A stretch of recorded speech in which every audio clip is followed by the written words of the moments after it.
Welcome everyone. All the best and happy New Year for 2024. I hope your start of the year has gone off, gotten started well. But yeah, thanks so much for joining us just for the first town hall of the year. I think there's some really nice items just to jumpstart kind of our plans for the year. Also some great discussions and what things are needed for the year. But I think it's always a great time to sit and work through these things, and we can really plan out for a successful year ahead. Okay, go. Okay, so yeah, so the agenda today is going to be quite open to everyone. It's really a nice one. So we're going to start off just around talking about the 2024 roadmap. I know John and is always going to be excited with the roadmap stuff. That's always coming up, and any questions. So yeah, we're going to go through that and just look at are there specific standout features or improvements that are really key since we last discussed. We're going to also just go through like immediate roadmap items, looking at what we're working on now and finishing up really, really urgently as well. After the workshop in December, which was, I think, really valuable, we're also just going to discuss, some additional topics that you might want to see as part of your workshops this year, and what can really help you and your business just to flourish. And then, yeah, we'll move over and just talk a bit more generally about perhaps around like 2024, what it looks like for your business. Are there any sort of trends or things that you're going to be doing differently? So that's quite a nice discussion as well. And then just like we do with all the sessions, we'll just have the open floor at the end where either we can unpack additional stuff or bring up any sort of things happening at the moment and discuss it. Okay. Cool. So yeah, I'm going to hand over to Luke, and he's going to take you through the different topics. Okay. Do you want me to? Hi everyone. Do you want me to stop sharing? You can just leave it on the first page if you like. No, but yeah, probably best to stop sharing actually. Thanks. Okay. Yeah. Morning, afternoon, evening, everyone. Hope you had a nice break for Christmas and New Year, and Happy New Year. Looking forward to really getting cracking on 2024. Yeah, I'm not going to talk too much this time, hopefully. I'll give you a bit of a sort of heads up on the final things we're finishing, as Colin mentioned, and then we can just chat generally about roadmap. We've obviously been doing quite a bit of planning already this year in terms of what we think. So it's pretty split into three categories, really. Sort of split into what we think you guys want, and we want to clarify that and just go through it with you and find out the most important things, maybe. Sometimes we only talk about the urgent, but it'd be good to hear about maybe the longer term things as well, or some of the bigger things that you want to see over the course of the year. So that'd be really helpful. And then we've also got some ideas that we're always working on, and sort of nothing specific to sort of go through at the moment, but more the sort of vision and strategy, just checking that sort of aligns with what you guys are thinking. So yeah, start there really. I suppose it probably makes sense for me to just list the things we're finishing, rather than.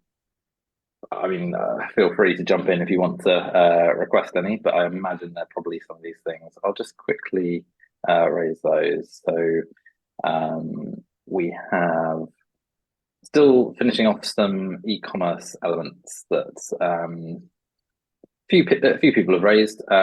Nick and John, you've been great at helping us understand what key e-commerce elements you guys need. Hopefully, we've worked through some of those urgent ones, but there's still a few left from your side, I know, and others have mentioned as well. So things like VAT calculations, check that tax is being charged correctly. We're going to give you three options on that. So being able to charge per item per line, and the whole basket, I think it is. So I know we've mapped that one out. Then auto generation of attribute options is another one that hopefully will speed up management of data.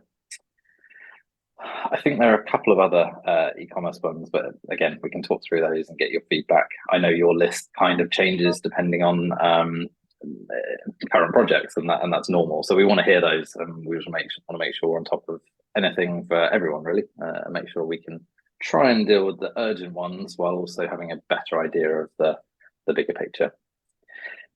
Only two more things really that we're really focusing on and mentioning. We've been doing some DNS improvements.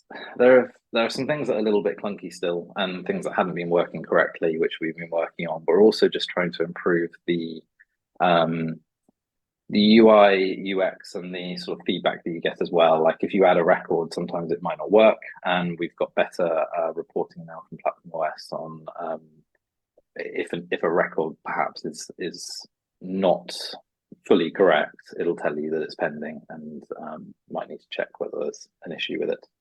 Things like that. The ability to control subdomains properly and automatically now.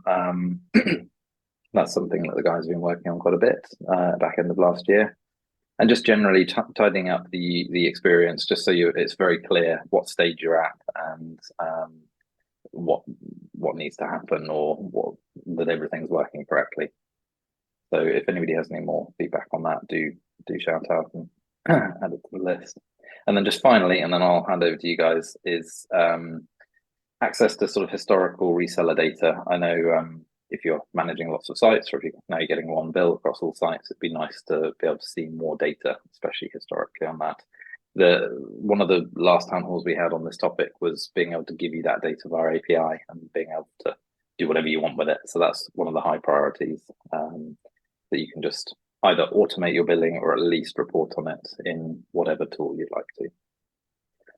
So those are the very immediate ones. There are definitely still some from last year we'd love to get some feedback on as well. So things like Studio V2 would be great to hear feedback on, and obviously some of those other e-commerce improvements and other improvements that we released. So yeah, I've still got a little bit more I can explain in terms of the overall vision, but I thought it'd be nice to sort of hear from you guys, maybe feedback on what we've just done, the immediate stuff, or the longer term stuff. Don't mind. Over to you.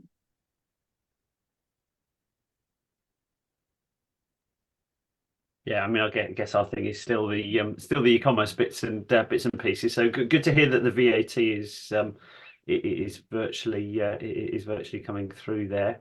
Obviously, yeah, the DNS. We had a few interesting DNS moments before Christmas as we're rushing. We had a I won't say a plethora, but several sites going live on Christmas Eve. Really bad time to send you the site live, but there we go. We're all up to the wire on them. So yeah, it was. But yeah, I think everything got resolved pretty quickly, which is great. I guess my big one is still on the e-commerce is the attributes, groups attributes side of things. So it'd be good to know that that's in progress and en route. And John, what was the one that came up? I'm having a mental blank. With One Way UK that we could have done with. Oh, there's several things. Still several things. So I'm still waiting on the categorization of discount codes and being able to put those against categories or products or whatever. Because at the moment, you can do it, but it's so complicated, involves so much code in the back end just to say if this, then it checks the product code and does this and does that. If there's a category list, all we have to do is tick a category and say this discount applies to this category, and it works it all out. It's so much easier for the user because then they can control their own discounts and don't have to keep emailing us, and we have to keep on sort of adding it in. So that was one. Actually, whilst I'll jump in there, whilst we're on category, sorry, John. That's right. Actually having options of fields, but particularly a rich text field within categories. Because what we want to do with e-commerce is have a category with the products, but also then be able to put some text in from an SEO point of view and potentially images. So kind of rich text in there would be quite useful. Yeah, is that the one we discussed this on? Whether we were discussing whether you wanted whether custom fields would be good overall, whether it's just this one extra field. I think it might have been. I'll double check, but yes, that's definitely on the list. Yeah, cool. The other one that cropped up just before Christmas was dealing with different rates of tax, because at the moment, and it's just the first time this has ever come up, so I'll be honest and say I've never had this before ever. However, we have one client, as usual, there's always one, and basically, obviously, most of their majority, 99% of their products are 20% VAT, but they have a few that are 5% VAT. but you can only apply one rate of tax to the basket, according to Matt. Yeah, This- so the system's there you can to add look the rate, you can add the rate, you can but apply it different rates to calculate. different products because Yeah. you can put different tax rates in, but when it comes to checking out, you can't. Do you know how other systems handle that? Because I don't. it's a hard one to I show. honestly don't. Yeah, absolutely. Well, actually, the honestly solution don't. talked about with the VAT, where you can then calculate by line, would do it. I was thinking that, yeah. Because that's actually the it's just then making sure that it pulls the right data from the from the product, because that will probably solve the issue so long as we're aware that yes, there'll be 20% and 5%. So kind of it's fuel in the UK is 5%, and therefore certain fuel burning products are also 5% VAT rather than 20. So it's also the UX of displaying that to the customer. I guess you would have a column with the VAT percentage, then you'd show the VAT amount, and then you'd show the total per line. And then you just wouldn't have a VAT. Well, you'd have a VAT total at the bottom, but you have a VAT total, but it would just total the boxes down there. And, we wouldn't be relying on pulling that work. from. So the solution that we're kind of working on for the other VAT issue will probably be suitable to get around it. I'll make a note. Cool. That's that myself. And Studio V2, is that live now? Is that? Sorry, I haven't checked. I should have checked. I asked the question. Yeah, I think it's been live for a good few weeks before Christmas. You do have to turn it on per site at the moment, so we just don't want to. Obviously, you train your customers perhaps on the old one. You just go into site settings, and you can turn that one on. Cool. That's a bit we missed. Yeah, that's a bit I missed about turning it on. I had a look in modules and couldn't see anything, but I mean, obviously, like we can't improve it without feedback. So if you guys do get a chance to either play with it internally or at some point turn it on for live clients, that would be good as well. So yeah, just any feedback would be very helpful. Yeah, we'll have a play with that then. The aim with this release was obviously to make it better than the old one. It doesn't necessarily have any real extra features yet. So I guess the first thing is feedback on, is it better than the old one? Are there any bugs or anything like that? And then secondly, what's the killer features that would really help? Cool. Morning, Rox. Or afternoon, Rox. I forget with afternoon. How are you all going? Afternoon, Okay. Yeah, just got home from Yeah, work. happy New Year. Yeah, happy New Year to you guys too. So I hope you're having a good one. I think it's been a bit cold over there, hasn't it? So yeah, warmed up. I was saying earlier, warmed up to a nice 11 degrees Celsius. So very happy. oh, lovely. Yeah. Yeah, you can say that all year, can you? It's cold over there. I used to work in Aberdeen. Yeah, chilly. I used to work in Aberdeen, and I've never been in Aberdeen a single day where it's been warmer than Perth. So no, even in the middle of summer. So they are quite extremes. Yeah. Yep. Cool. Yeah. Welcome. We've just been discussing roadmap a little bit and some extra e-commerce features. Yeah. Anybody want to jump in? Basically, anybody have any roadmap features that you want to either give feedback on that we've released, or anything that's urgent, or anything that's at some time this year, like a nice feature that you'd like to see? Can I also? Sorry. You go first. You go first. No, I was going to say the additional attribute images where you can have multiple attributes in the array, that worked really well. So really happy with that. Awesome. So, Good to hear. Thanks. Can I jump in with something completely different?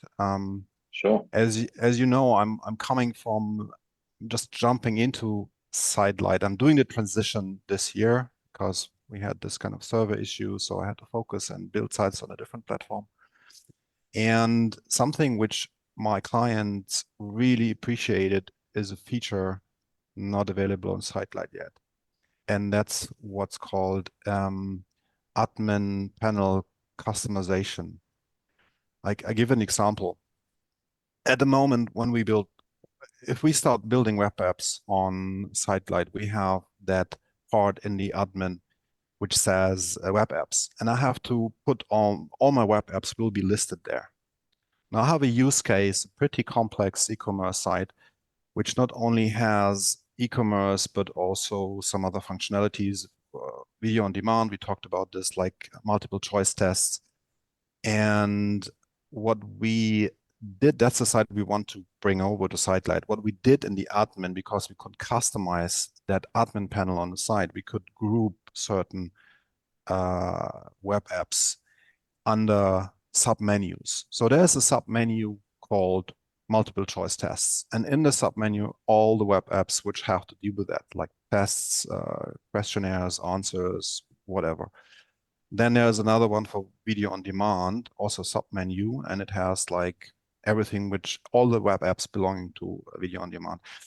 And we have this on, actually, basically we do this on all our sites. We customize the admin panel to the specific need of the client, and they love it because they don't have this thing, especially when they come from WordPress, where everything is confusing and you really have to know the admin panel to understand how things work. It's intuitively they know, okay, I need to do, like, for instance, if you have blog and events, I need to work on the blog. I go on the blog submenu and I have all the modules having to deal with the blog, stuff like this. So is this totally out of the world, or is this kind of an impulse you appreciate I'm giving, like, you know? It's great timing for that.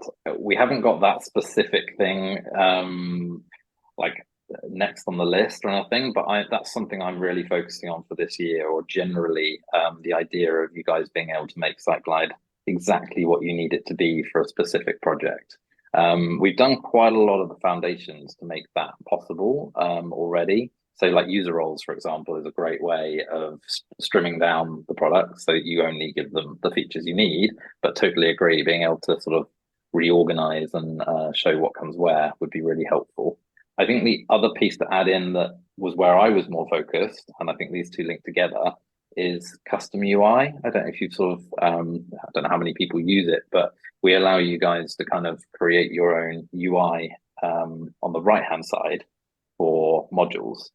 So you could put a whole product within Siteglide effectively, like Site Builder, that uses custom UI. So it's built elsewhere. It's essentially like a front-end site, and you can put it in the back end using custom UI. So my thinking is we want to take that quite a bit further this year so that you can use it in more places, do more with it. But then obviously the knock-on questions have been, well, how do you access it?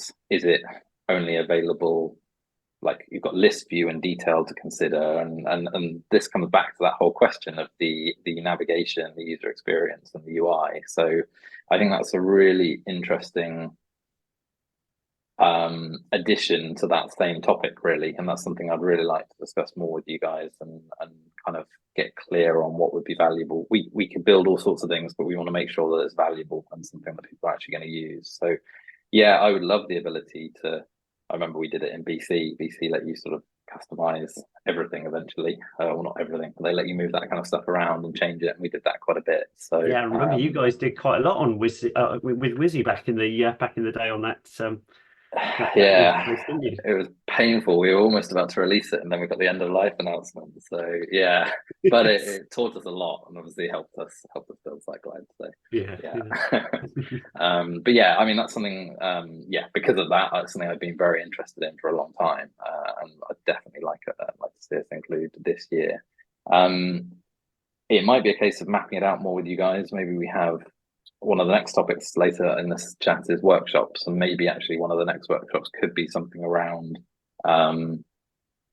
usability for clients and talking about how we make the platform easier to use and that kind of stuff. So that's where those kind of things would come in, and if we can spend a little bit of time mapping it out with you, then it can be something that sort of jumps up the roadmap list, and we know that we can tangibly work on it. So I guess so first, Tim, does that kind of am I on the right lines? And then secondly, to I guess the group, is that something that it would be useful, and anything to add? Yeah, Tim, definitely sort of, useful in terms of differentiating ourselves from the WordPress side of things, and actually, yeah, having that customization, because we deal with a lot of lifting WordPress across into Siteglide, and yeah, one of the key things is they, layman's look at WordPress and go, and Siteglide's a lot cleaner and a lot nicer. But if we can kind of narrow down and really customize that for people who don't, they're not like us, they're not drilling in every day and going to all the different areas, and the kind of user roles has definitely helped, where you can take site settings and all those horrible things, from a user point of view that you just don't want in there. But yeah, that would certainly be beneficial, being able to filter that. I'm thinking of Curiosity approach, John, where they must have 30 plus web apps in the side panel, and if we could categorize that as Tillman suggested, that would be it'd be really helpful for them, and just from a UI point of view would be much better. One thing that did just trigger me, I'm going to come back to categories as well, because actually the facility to be able to drag and drop categories, and of course for the kind of dragging and dropping inside menus for people would be useful. But yeah, those kinds of things would be handy. I just had to recategorize a load of stuff into subcats on a spreadsheet. I wish I could just drag and drop those, because that's actually I thought about before, because usually we can have a very simple hierarchy for most categorization we've done, but not the one I'm on at the moment. That's another one I want to try and remember to raise today as well, because I was talking about that just yesterday. I think it was about, no, it would have been yesterday, Friday or something, about doing category drag and drop, a bit like menu builder. And if we basically have more use cases for it, we can push that one higher up the list. But yeah, before I forget it, Tim, I think also maybe a nice thing for the user experience would be the dashboard, making that customizable, because the first thing that people see when they get into the site, I think some of it is just not relevant to them, and with user roles it's even worse, because they're not going to use some of those features. So I think if we maybe gave you the ability to control what appeared there, either you're doing it with your own custom UI or a very basic turning things on and off, that would be quite a nice way to help people get to the key things for them, especially if within a company and within a site you could assign certain user roles so that they really only saw certain things on that dashboard. Is that the kind of thing that you think would help? Exactly, that's what I mean. Like, Cool. I've looked a little bit into Craft CMS. You guys probably know Craft CMS. They have that kind of feature. And it would be really great, like metrics, like e-commerce metrics, maybe even pull in some data from Google Analytics, using their API, and or like a log, admin log, something like that. Yeah. Could we do a training session on custom UI at some point? I think that would be really useful, because I don't know where to start with it particularly. So yeah, just having a kind of run through that we could record and just have. But is it Matt for the custom UI? Would be that? Well, to give you a bit of insight into sort of how I see it, we've had this discussion in the last few weeks. I think it's a really powerful feature that we should expand. Matt Jones, who's on the Site Gurus side, uses it a lot and can see loads of different ways that we can make it more valuable. And then Matt Walter on the product side doesn't really see how it gets used and isn't sure that people need it, and isn't sort of less involved, I guess. So even just between the three of us, we're not fully clear on its usage, its use cases, what we should do. So we agreed that the next best thing is to obviously chat with you guys in a meeting like this and get feedback on how valuable is it and what could we do. So I think actually the next workshop being, whether we put a wrapper on it of user experience and UI, essentially being able to show you more about custom UI, what it is currently, what its limitations are, what kind of thing you'd want to be able to do with it. That then obviously gives us a far better remit of, do we do it and what do we do? So would others appreciate or want to join a custom UI workshop, do you think? Cool. Yeah, I would. Yes. Go for it, Rob. Only things I'd sort of support everything that's just been said. We've just released a site just before Christmas, a reasonably large for us site for a mid-tier accounting firm, and the idea is that the partners, PAs or UAs or whatever they are, do things like blog posting and updating staff details, and possibly one other, or manage events, and for us to be able to just pare down those bits of the interface to just that would be fantastic. So that's not, we've got a whole heap of web apps that we use as lookups or things like that, but they don't need to be able to see. But yeah, being able to make the interface much easier would make their jobs much easier. And I think, to the idea of,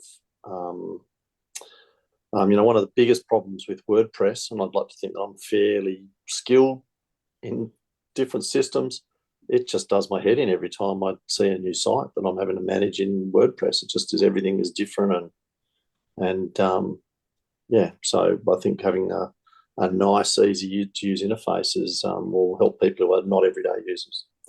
And the other bit with the categories, being able to drag and drop would be fantastic with them. And I think also in the roadmap, there's already to add custom fields to them. Is that right? Yeah. Yes. Yeah. I think that'd be really valuable. Yeah. So there's lots of things you could do with categories if it had that. So particularly because it's a search function in in the lists. So menu builder was it was quite difficult, as you guys know, for us to prioritize menu builder because it's a feature that's already there. It was just really a UX improvement. Well, no, it's a bit more than that. Obviously, being able to pick web items and stuff, but it needs a complete overhaul, and it's just been difficult to prioritize that over everything else. Whereas now, I think we're starting to see. Well, first of all, we were going to do it anyway. we are going to get around to it, but we can see now a use case, I think, where we can tie that in with lots of other things. You can use it to manage the menu of the back end, as suggested, Tim, and for categories and potentially other things. So, I'd like to see us map that one out a little bit. Maybe we can join that into the next sort of workshop and make sure from a UX perspective we get it right. I think you guys just basically want which one have we got? The current menu builder drag and drop, but essentially the categories functionality sort of merged all into one. Would that be right? Sounds about right. I think that would do it. Yeah. Cool. I'm sure it's more complex than that, but Yeah, sure it is. high level. We want everything. Yeah. I think now might be a good time to just quickly explain where I've been in the sort of vision side of things, because I think it really ties in with a lot of what we've just been talking about, and you might sort of see the challenges of how we prioritize this and how we get this done. So just very, very high level, I sort of got the vision into sort of 4 categories. The first one is the one that's been there the whole time, which is a platform for anything. So we just want to make sure that an agency can build any kind of site, from a landing page to a complex web app or whatever it might be. We just don't want you to have to either use a different platform when you don't want to, or say no to a customer, or do a crazy middleware integration using like another server and all of that kind of stuff. We had to do that all the time on BC, as I'm sure you guys did, and it's frustrating, expensive, and yeah. So we've always wanted that to be number one, and sometimes that's come at the expense of simplicity and out of the box features, because we've just focused on capability first. So number one, sort of platform for anything. Number two is sort of, and I think this needs focus this year, is sort of API for everything. It's something I've always focused on, making sure that data is accessible and you can do anything with it. But I think we still need to just make sure the API side is exactly what you need. So we talked about an API for pages, for example, where you'd then be able to use AI tools potentially to interact and handle SEO or whatever it might be. So make sure that the API side of things gives you everything you need, just total access to data and easy integration. You can actually build API endpoints very, very easily yourselves using like GraphQL, and do various things yourselves, but we want to try and make it more out of the box and integrated with the product. Number 3, on the sort of thing concept, anything, everything, is sort of custom thing. I want, and this is back to the conversation we've just had, is not just a platform for anything, not just an API that lets you do anything, everything, but being able to make a very specific thing. So with user roles and custom UI, you could release just a portal for bookings, managing a booking system or something like that. And that's all it does. You lock it down so that for that customer and that site, it's very, very good at just doing bookings or whatever it might be. So that's really where this topic comes in, I think, of what do we need to give you to give the best user experience for that specific site and project. And then number 4, which kind of ties it all together, is this sort of concept of sort of simpler, faster, better.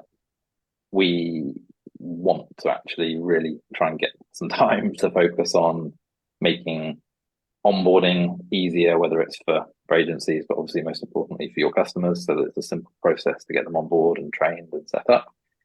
Better docs for using it, UI improvements, obviously, speed improvements, better development tools, and then better visual tools like Studio. So just whatever we can do to keep making the actual user experience better and better, whether that's faster, easier, more powerful.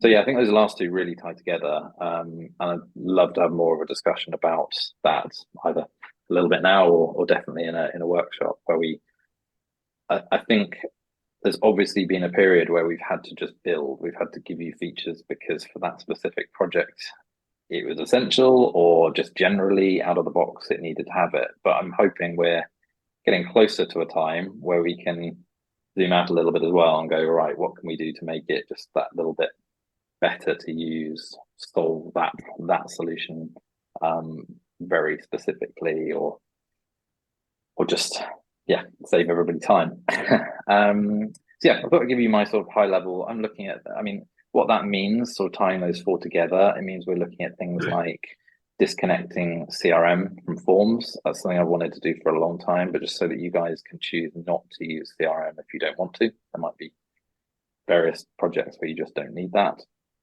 API for pages is one of them.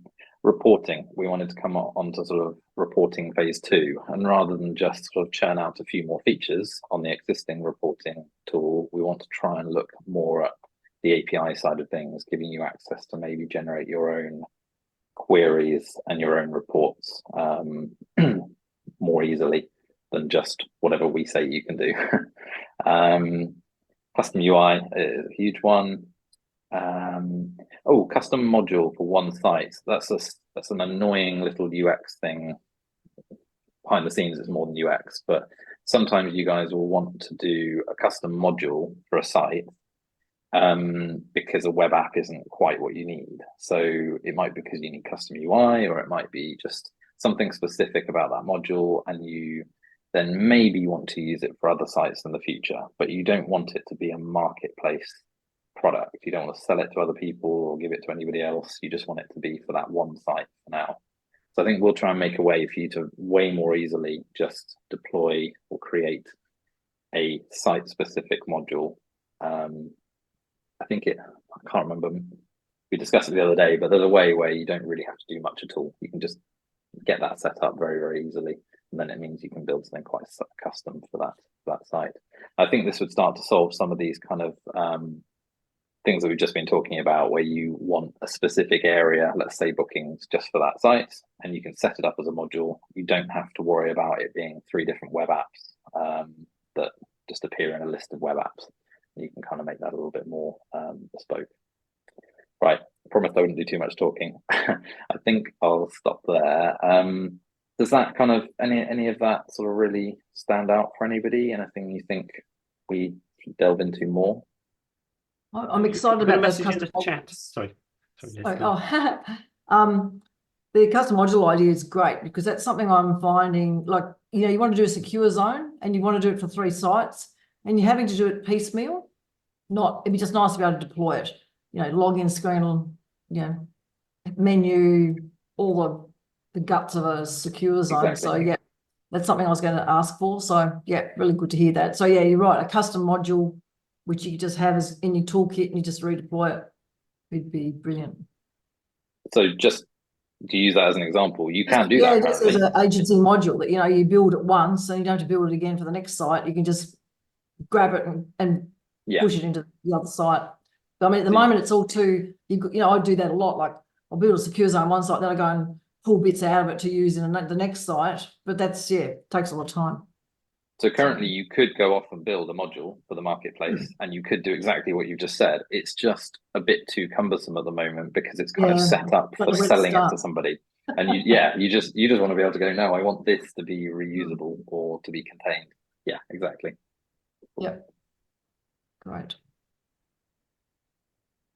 Nick, I think you were going to jump Oh. in. Yeah, I was just going to point out there's a message in the chat from Sonny. I think. Yes. Yeah, I was going to say, Sunil, I've tried to have a look at that link, and for some reason that Discord link won't work for me. So maybe you could describe it a little bit more for us, or Do I have the access to share my screen? let me have a look.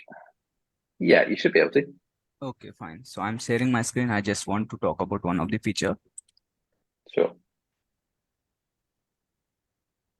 Can you see my screen? Yes, can see Discord. Yeah. Okay.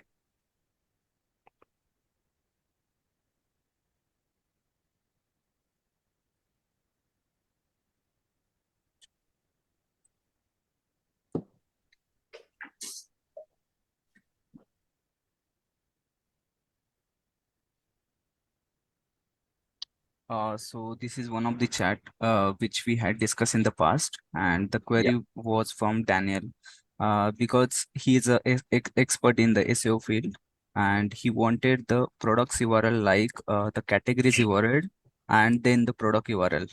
So we wanted to understand the progress on this feature and what is planned for this feature. Do you understand my question? Means actually currently, if you check the products URL on the site, then suppose I will just quickly show the difference between current URL.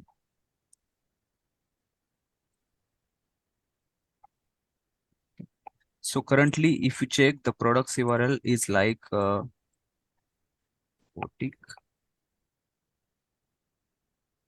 so I have added here categories, and when I'm just going in the subcategories, I will check the URL of the product. Okay. So here, this is a list view, and here the categories means the products related to these categories is showing. But if I go on the detail view of this product, then you can see the Siteglide products means the module URL and the product URL is coming instead of coming the categories URL and then the product URL. Like we have done this, means actually on one of our project, the Matt from Site Gurus was working, and on this site, or for every site we have this requirement as considering the SEO perspective. And if you go in this site, so suppose this is a list view, and here the accessories products are showing. If I go on the detail view, now you can see the products URL is followed by the categories URL. Yeah. So this is good for the SEO purpose, and that is why we wanted by default feature in the Siteglide that it should consider the categories URL and then the product URL. And this condition is applicable for all the web apps or all the modules where we are not using the module slug or web app slug. We are just wasting, means we are not using it. It will go just on the 404, and we are using the custom page to show the list view of that for that items. Yeah, makes sense. So I believe Matt Jones has answered or responded to your last question on this yesterday, I believe, but totally agree with you. You should be able to do the full e-commerce URL. I believe this is a little bit beyond me, but I believe you would be able to set the URL and how you want it to appear in the list view. So you'd be able to control what the detail view link would be. But I do agree that you should be able to control the default experience in the back end as well. So yeah, I think for the moment it's a sort of manual override that you need to do, and Matt Jones has helped you do that in the past, and can be done again. We can potentially help with some more docs on that to make it more repeatable. But yes, we can add it as we can look at the roadmap side of things to make it more default. Do you think that's... I guess the question on that is whether you'd map it based on the categories, and that product could be then in several categories potentially, and then you've got to go down the canonicalization, if that's even a word, of the individual items. Or I just wonder if there's something you could actually do at product level where you specify the category on the actual product, which might be a better way of doing it. I'm just trying to think. It's one of those use case things, isn't it, where there may be something that needs to be very much in two categories, but you just can't do that without having multiple products of the same product in there in the site several times.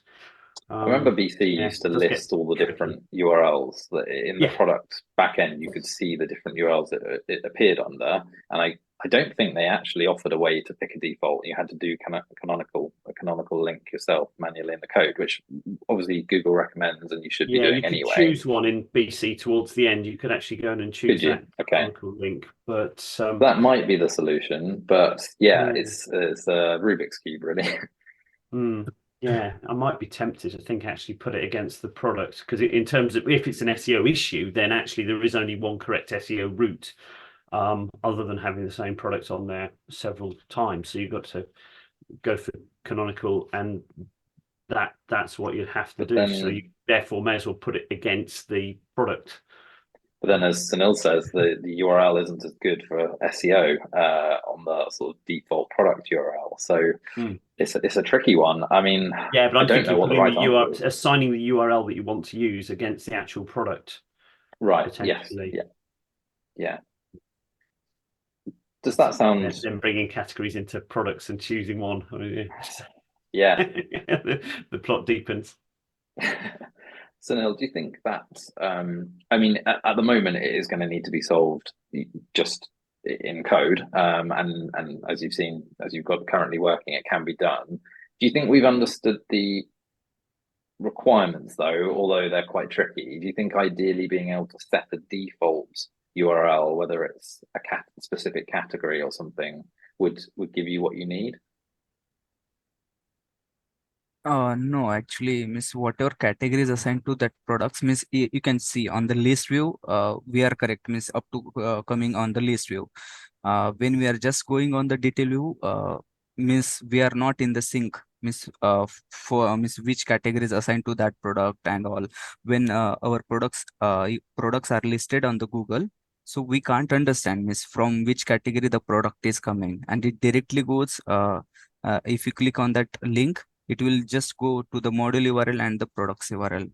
So that is a concern, because we can't understand, miss the Google, actually Daniel is more expert in the SEO, so he asked that query and he wanted like that, because if you check any site, miss, from WordPress, where we use the WooCommerce or everywhere, so then URL comes like the category URLs and then the products URL. So Sunil, are you thinking that if you come from 3 different categories into a particular product, then that product has the category that you've literally gone from in terms of the URL? So if I go accessories, boats, and then the product, it would say /accessories, /boats, /product name. Is that what you want? And if I come through boats additions as a category, that would then carry that through to the product. You want it to follow from a user point of view. Yeah, I think because if some product has 2 categories, suppose means 2 main categories, suppose category X and then category Y, then I guess that 2 different URLs will be listed on the Google. No, they won't, because Google won't list the same product, because you'd end up with duplicate products on Google. So that definitely won't happen on Google. Which is why we have canonical tags to say, Google, ignore these ones, always show this one in the listing, because because otherwise Okay. you end up with duplicates, which Google does not like. So do you use canonical, Sunil? Do you know? Yes, if you yes. set the canonical URL, and which one have you set it to? Yes, means actually there is some dynamic code where we use that means we add that link tag, and whatever URLs we are getting, that is passed in that canonical URL. That could create duplicate content on its own, I think, isn't it? Because you're Yeah, essentially that will cause an telling issue it, with Google. That will Yeah. harm your SEO doing that. because you're basically telling Google that all of them are canonical. Am I doing wrong? I don't I know. think Yeah, you need to you need to pick put which one. one.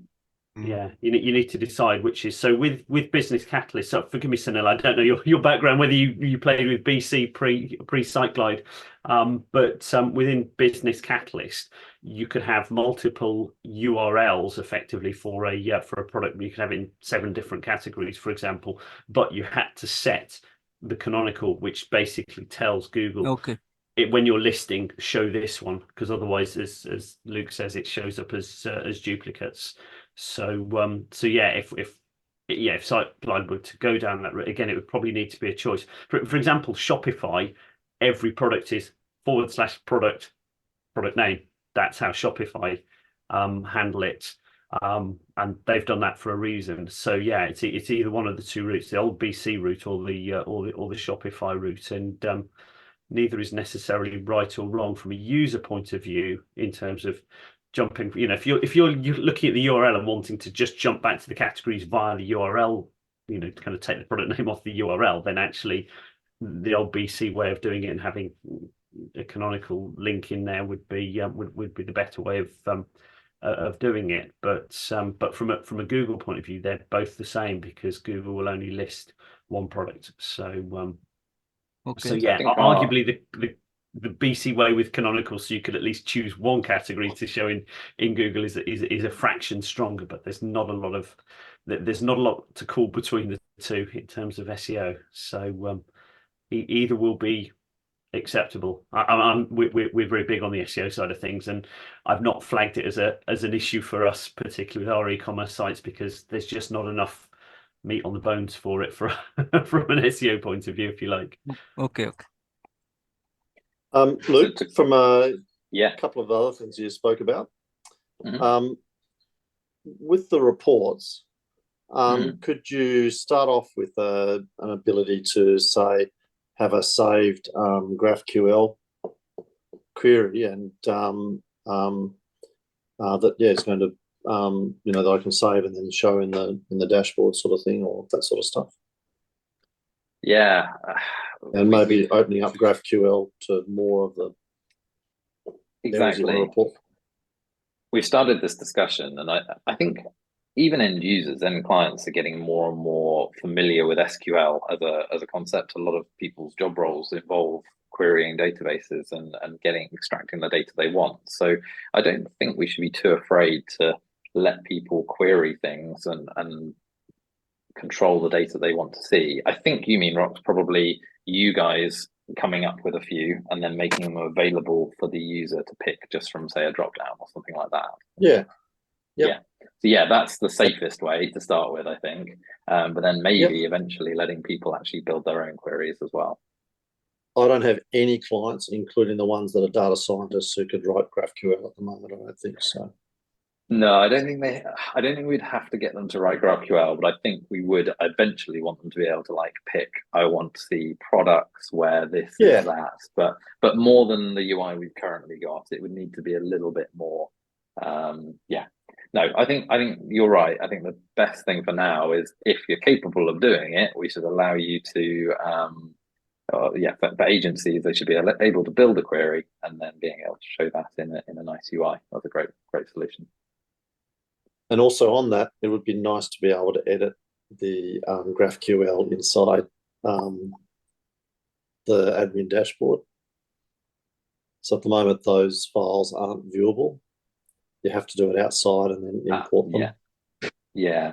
I'm not sure I fully understand whether that's possible. But yeah, we'll look into that again. I think it is possible. I just think we've never made it possible because we tried to abstract from that at the beginning. Yeah. Yep. Cool. No, that's great. This is another topic we really want to look at this year. We've built something that collects data, makes it really easy to use data, but not quite as easy to sort of access it on demand from a less technical perspective. And in a completely different direction, have you thought about making available as an integration, say ChatGPT for creating content or those sorts of things? Yeah, I mean, AI is still one where I can't work out what we should be doing. I think we have to. I think the main thing we should do is create the foundations that mean you could work with any AI tools, because they're all going to keep changing. There's no point committing to a specific one necessarily. But so like vector databases, for example, Platform OS have already done that, and we're looking at how we can enable you to use vector databases and embeddings and everything within the product. So that would enable you to build your own AI solutions effectively within the product. Otherwise, I think what we should be doing is more on the API side, like I mentioned earlier, to enable you to work with external API tools, AI tools via API really easily. So yeah, ChatGPT would be a great example. I don't know whether we should do it or whether we should make custom UI more powerful so that you guys can, or something like that, or we end up having a module in the marketplace that gives you the basics to start with ChatGPT. Yeah. It's a tricky one. Like if we go down the road of taking it on, it's just yet another thing that we're going to spend our time on, and we're not going to be working on the platform. So I think it's a good case for it being marketplace related, and then over to you guys to hopefully do some really cool things with it, and maybe even share them and sell them. Yep. Okay. Cool. But yes, I mean, AI it's going to have to be incorporated. And we want it to be if it will help save time and improve things, but so much time could be lost at the moment just on the hot thing of the day that disappears tomorrow. Do you think it's going to disappear? Oh, not ChatGPT necessarily, but there could be a really good AI tool for SEO, let's say. We spend time implementing that, and then for some reason that's been replaced by another, or whatever the example might be. Yeah. But I mean, even just on ChatGPT, could find that Microsoft or one of the others do something that takes over in such a way that, well, or even a newer version comes out, and it's just an ongoing pool of, well, pit of work that we could get stuck into, I guess.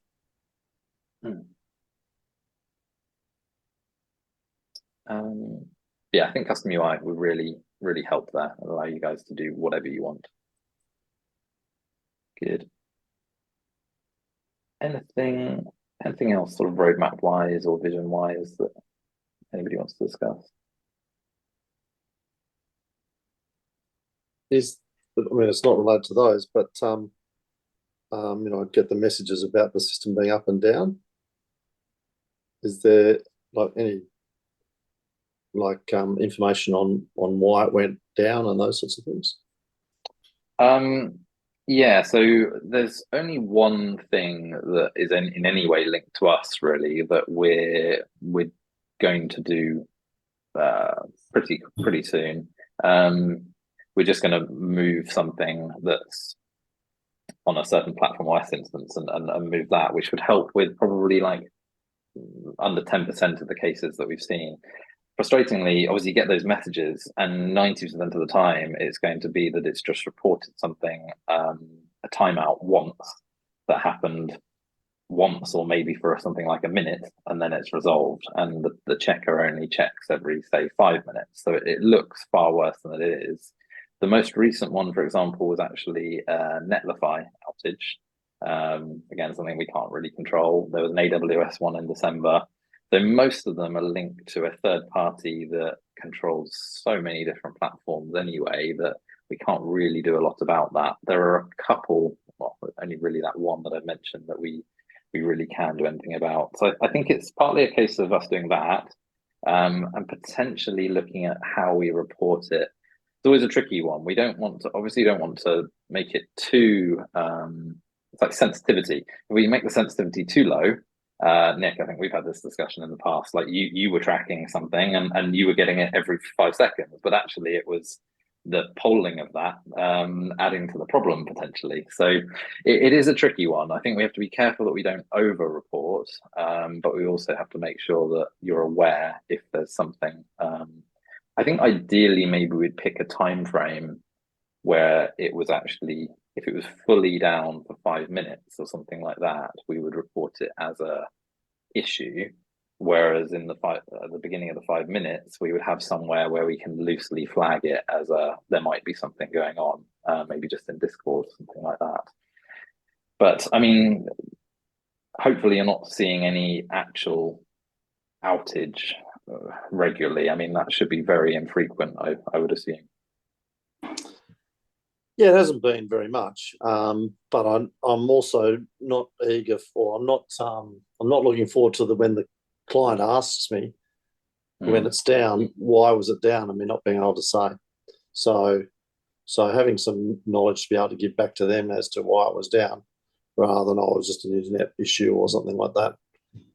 Sure. When there's been anything more than anything noticeable, we've tried to do a report and we put it in Discord and in the tool for that. But when it's been these sort of 1 minute, under 1 minute ones, I mean, we could report on those, but they don't actually cause an actual outage. So nearly always it's only the admin that's affected, admin and API, not front end. So I mean, the amount of times we've actually had a front end site affected, I really can't think of many at all. Especially if, I mean, the only real one was the AWS one, and was just you should definitely get a report for that. Totally agree, and I think we always do.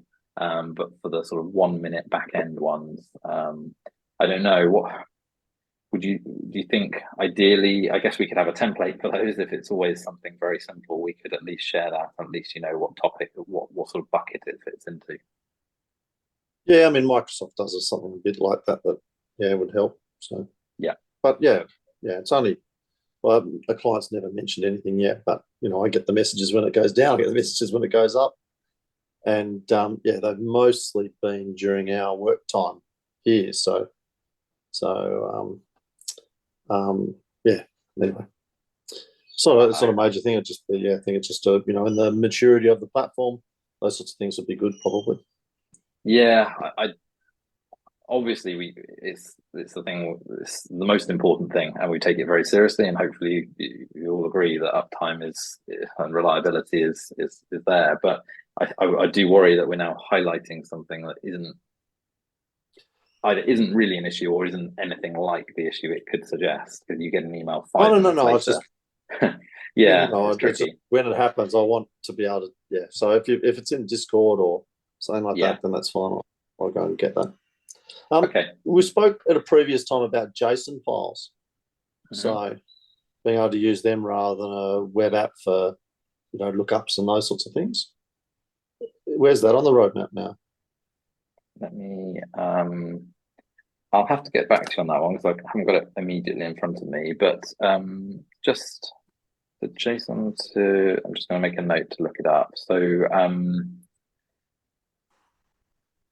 sorry, would it be the list of items? Yeah, where you just want a list of items that you might use in a drop down or something like that, rather than having it as a web app and data in there. Yeah. Actually spoke about that a little bit yesterday or recently, about something else that could be stored in JSON as well, or just not in the database. So yes, I'll get you a proper update on that one. I don't have it off the top of my head, but yeah, we definitely want to do more things like that, either if it helps not use databases if you don't need to, or makes it easier to manage and access. Yep. All right, I've had my.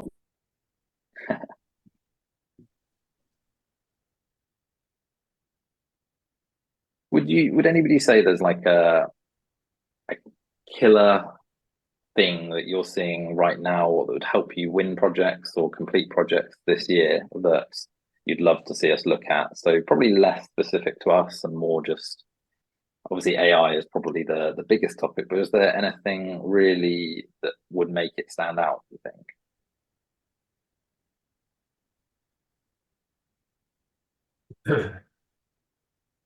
I think I need to I mean, test Studio 2 and see, because having used, fortunately had to use Wix the other day for some of these sites. And despite the fact it's Wix and whatever, they're actually, their drag and drop builder actually works quite well. For someone who doesn't know, you know, I'm not a coder. I know a bit, but I can't do anything. But for somebody who doesn't know what they're doing, it actually works quite well. So getting something, the biggest problem I have, I think, at the moment is, you know, we tell, you know, Siteglide can do everything. A lot of people don't want to get involved at all, don't want to have anything to do with it. Other people want to just crack on by themselves and build pages and this, that, and the other. So if Studio version 2 is, you know, getting up to that sort of level, I think that will definitely improve the scalability of Siteglide. Well, from my point of view, I don't know what Nick thinks, but well, I mean, I we think we took need that. a bit more of a focus onto sections actually, rather than Yeah. rather than drag and drop, and actually kind of creating a group of sections and make them available on the interface for the client, which we haven't really, we haven't had enough call for it yet from clients, but actually it's only because it's just easy for us to do it for them usually. But actually, where it will come into play is we're getting more and more people through Entrepreneur Circle, particularly wanting to build their own landing pages. And actually, if we can kind of create those blocks for them, which they can just drag into place, change the image, change the text. So from my point of view, the kind of Studio 2 side of things, that's being able to then drag that and do more with it will be the key thing. But I don't think they need to do anything too complicated with it. But yeah, I don't think we need, as John says, the drag and drop, just because I know how that will end up in terms of coding and speed, in terms of compared to Elementor and Divi and all those kinds of things. But yeah, just being able to kind of drop blocks into place that are going to respond correctly on mobile, so they can decide on a Sunday night they're going to build a new landing page. But that's, there's nothing we can't do already. We just haven't really done enough on the implementation side of things. So yeah, but I think that the Studio 2 might make that a bit easier, because previously you could put the sections in, but it wasn't the easiest to then work with. Yeah.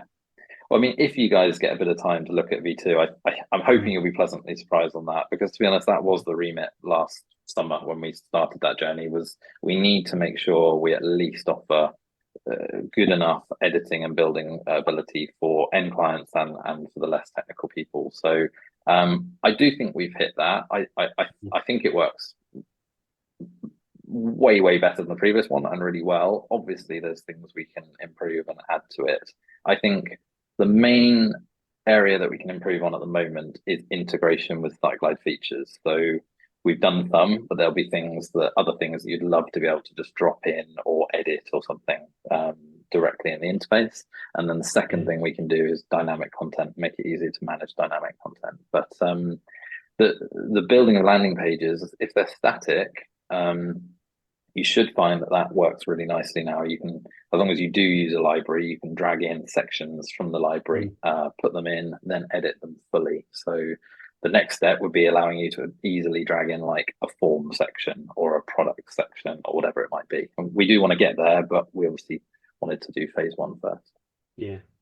The other thing we have been asked for, could we, for example, bring in a template? Not that it's not making it editable, but so we've got a header and a footer, so because people want to see what the whole page looks like. Yeah. But yeah, to me, it's kind of like just click the view button. But yeah, actually being able to see it in there might help them, especially with sites where there are multiple templates, so they can then see. Actually, right, okay, it is my landing page template with no navigation rather than one with nav on and so on. So yeah, that it's not to me, it's kind of like, as a developer, it's like, why would you need that? Just use your brain. But yeah, we have been asked for that. It's don't stick it top of the list, but yeah. No, cool. I think a bookings module that actually works with events would be a great thing to have. So that's another one that's been discussed, I think, literally on Friday.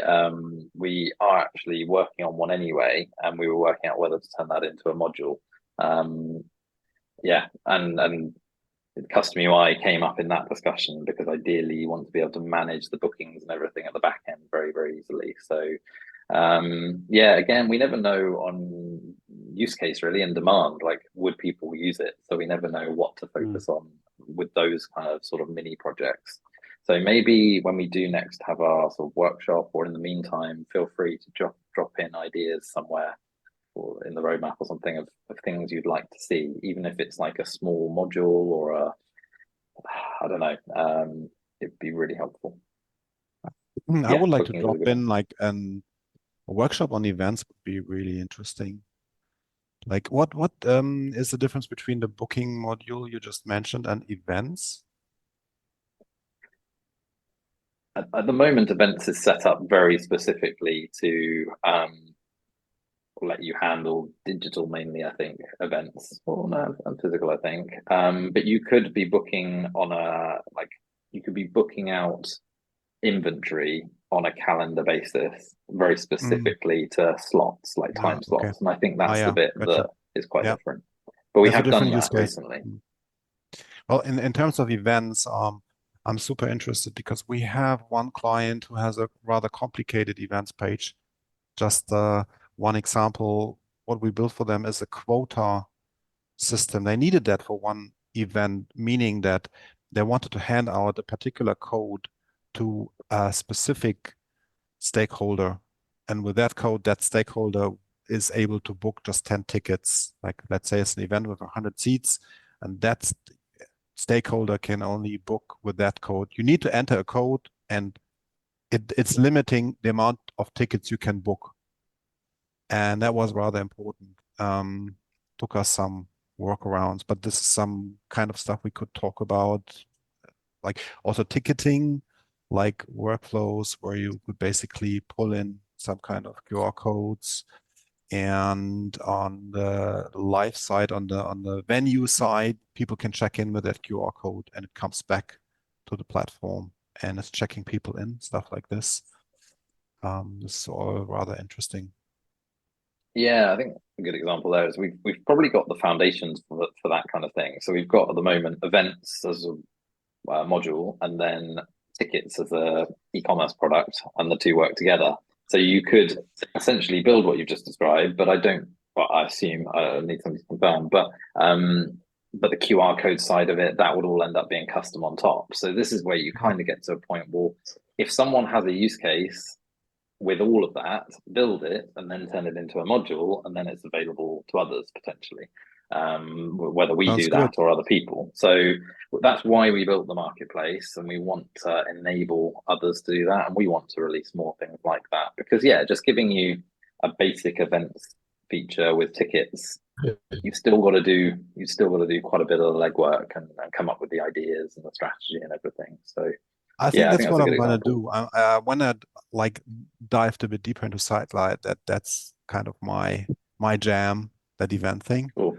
I hope I have enough knowledge throughout the year. I would like to build such a module. Yeah. Well, we're here to help on that side of things. So either we can build it into workshops, or we can just assist. It is something people are asking for. Actually, is there a market for that kind of thing, or is it very special in the Siteglide realm? Definitely bookings. We always get, especially with clinics and people like that. So we want to have a booking for our practitioners or whatever. So we're always having to put an external system in that they've had to pay for. We can do that thing with multiple locations and multiple people being able to book times on calendars and whatever. We can charge them a fortune for it and see how much these things actually, cost. You're actually right. The way you describe it, like the bookings, we have practices, a lot of practices, and they actually there are other platforms integrating into the practice IT who offer that, but sometimes doctors just don't want that because it's too expensive. So they have a website already, and they just want something native on their website because they don't want to go to these expensive companies. Yeah, exactly what happens. They say, "Oh, I don't want to pay extra. I'm already paying for this. Why can't you do it?" Well, it's a little complicated than that, but yes, yeah, that would be good. Yeah, I think the difficulty is every version is different, which is why we go external, because there's 17 different flavors, and one flavor won't work for somebody else. I mean, I guess if we've got unlimited customization through Siteglide, that'd be lovely. But yeah, some of those modules, as John explained, they're quite powerful because you get multiple practitioners at multiple sites and all kinds of interesting nuances that they absolutely must have in their for their use case. So yeah, it is. They're not straightforward. They're not straightforward systems. Some of the booking systems, but equally some are. Some are really straightforward. So yeah, but once you get into that level of and I need it to look at my diary and only make available spots where I'm not already booked into a meeting and things like that, then it's yeah, those kind of things notch up another level. But yeah. Probably at the base level would just be being able to, without having to use ticketing, being able to limit the number of attendees that can book an event. As a for where I'm thinking with accounting firms or that sort of thing, they're going to have a forum or something like that, and they've got a room for 20 people and 20 clients who come, sort of thing, but not 21. The other bit, certainly being able to book times with practitioners, that would be really powerful. But yeah, I'm not sure how far you go before you then say we've got to get a custom or an external dedicated system to do that. Yeah, I think you do it to a certain level, and you say, well, if you want something else, we'll have to use an external source. That's what we normally do. It's like, well, we could do this. If you want this extra stuff, then you're going to pay for it, and you'll have to come from over here, and that's just the way it works. And either adapt your processes to fit what we've got, or you change up and pay for it. So. I guess one of the reasons when deciding whether to use external or within the platform is data, I guess. Like, there are certain things you can go, well, I'll just use an external one, like a calendar, or I don't know, something else, because we don't need to share any data. It's really simple. Book a Zoom meeting, or whatever it might be. Whereas with bookings, then, would you say, enough data and complexity and inner workings that it would be really valuable to have that all within the platform? I have to say what is the most important thing is that everything we do on the platform for the website needs to integrate. Most of the times it needs to integrate in some CRM the customer already has in their office, especially like practices. They have their booking system in their like in their reception, in their desk, on their desk, and that needs to integrate. I'm always assuming there's an API solution for that, but sometimes it's not, because Siteglide has an API, but that software that particular client is using might not have, or it's complicated.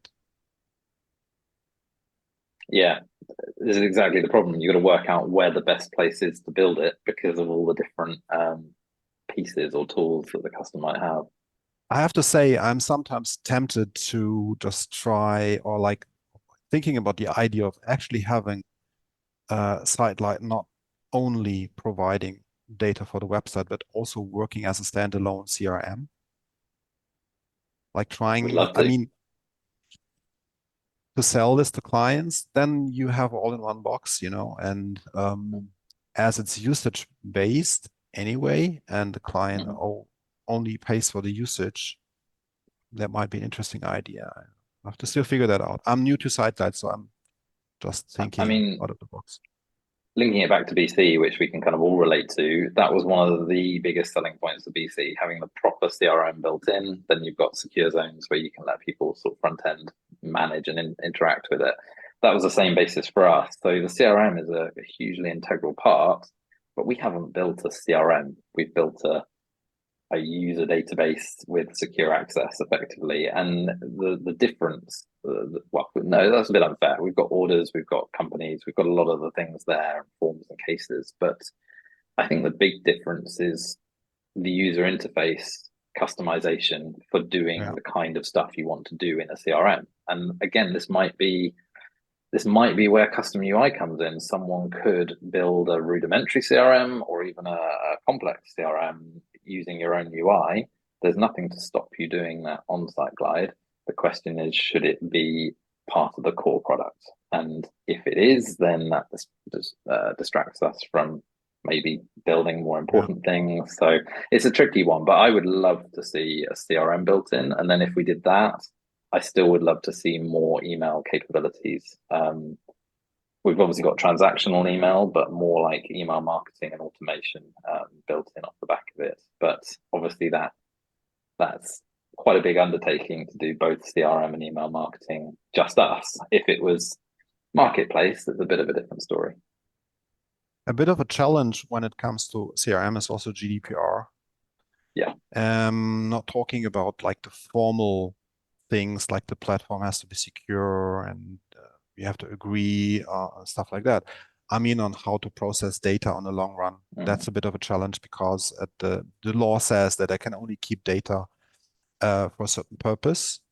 And if that purpose is not there anymore, I have to delete the data, or I have like 2 years, like a certain time span where I can keep the data.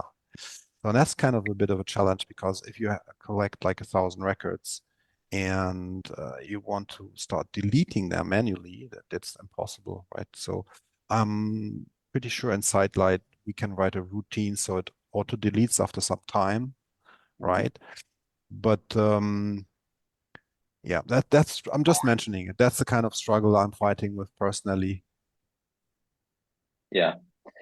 I mean, also, where does that responsibility lie? Is it the data processor, the data controller? Essentially, is it us? Is it you? Is it the client? Is it? Yeah. There's a lot of the client will have to do there. it, but the client will ask for tools to do it easily. That's the thing. Yeah. But then, does it need to be enforced and that kind of stuff? But I mean, the policy behind it, it can all be done. I think we've got the right infrastructure for building these, whether it's a bespoke one-off use case for a customer or turning it into a product. But I mean, ideally, it would be done as part of a client project, because you can actually justify it financially that way, and then turning it into a module, I think, would be the best way for anybody to tackle this. So we're always here, like if somebody has a big specific use case, we'll assist on that and potentially then help turn it into a module. So always sort of raise ideas with us, or things that could end up being a standalone product.